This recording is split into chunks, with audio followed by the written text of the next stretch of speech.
Ассалаумағалейкум, қазақ елі. Және қазақ елінің бүгінгі таңдағы басшысы президент Қасым-Жомарт Кемелұлы Тоқаев. Мен Светқали Нұржан деген қазақтың қаламгерімін. Ащы тұщы терімді осы топыраққа төгіп келе жатқан адаммын туғалы. Есімді жинап, Ересидаға енгелі бері. Біз осы тәуелсіздік үшін де күрестік, Құдайдың берген деміменен, сонау желтоқсанның алаңында.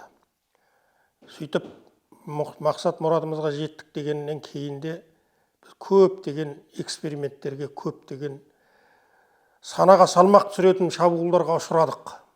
Оның бәрін қазір айтып жатпаймын, оның бәрі елдің көз алдында, тарихтың көз алдында, халықтың көз алдында. Енді міне тағы да осы қасиетті топыраққа казино саламыз деген бір ылаң туды, келді.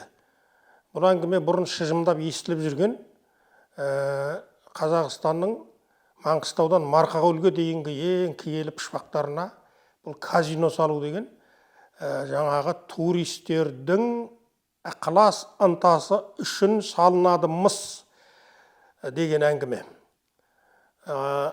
Біз әрине қонақ сыйлаған елміз, бірақ жөніне келіп жайына кеткен қонақтан айналмайсың ба дейтін де елміз. Себебі туристің ықыласын, туристің ынтасын, туристің жаңағы қажеттерін өтеген абзал болар.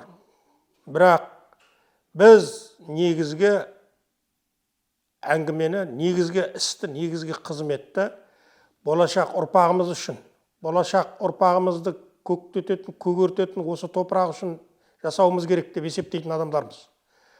Сондықтан әлгі тек бұл шетелдіктерге арналған, анау-мынау деген жақауратпақ, айналып өту тәсілімен жасалған әңгіменің бәрі бұл біздің көңілімізді ешқашан көншітпейтініміз.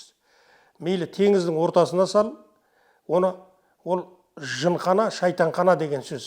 Біз әулиелердің қонысымыз, әулиелердің, ерендердің есігі, әулиелердің бесігі болған ата қонысты, әр пұшпағы қазақтың қасиетті қанымен боялған топырағымызды мұндай жынқана салуға келісе алмаймыз топырағымызға.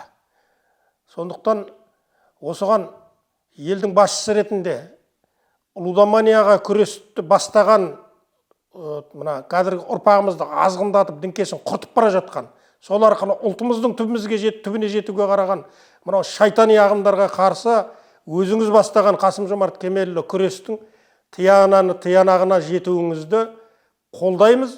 Және бұл осы казино салу ісі, сол нағыз лудомания деген бәленің және оның артында да тұрған басқа да жыни, шайтани, ылас ағыстардың бәрінің көзі болып, қайнар көзі казино деген нәрсе.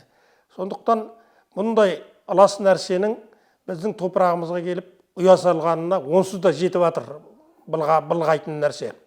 Біздің топырағымызға соның тамыр жайғанына түбегейлі қарсымыз. Бұны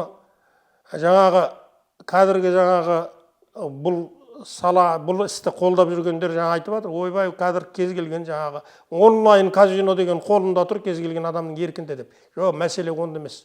Мәселе біз қарлығаш достығымызды жасауымыз керек, азаматтық парызымыздың алдында адал болуымыз керек. Топырағымыздың, біздің кешегі ата бабаларымыз қанмен суарған топырақ, асыл сүйегі жатқан топырақты ертең біз де жатамыз, біздің ұрпағымыз да жатады мәңгілік. Сол қонысымызды таза ұстау, қазанымызға адал ас салу, ол біздің ата бабадан қалған мойнымыздағы аманат. Қылша мойнымыз қиылып түскенше сол аманатты біз арқалап өтеміз. Сондықтан парламент депутаты Еділ Жаңбыршин бастаған азаматтардың мына казино салуға жасап жатқан қарсылығын біз қол аяғымызбен көтеріп қолдаймыз. Сондықтан қазақтың қасиетті топырағында, қай пұшпағында болсын, мұндай ылас әңгіменің, ылас істің болмауын қалаймыз. Соған сіз Қазақстан елінің президенті Қасым-Жомарт Кемелұлы кепіл болыңыз.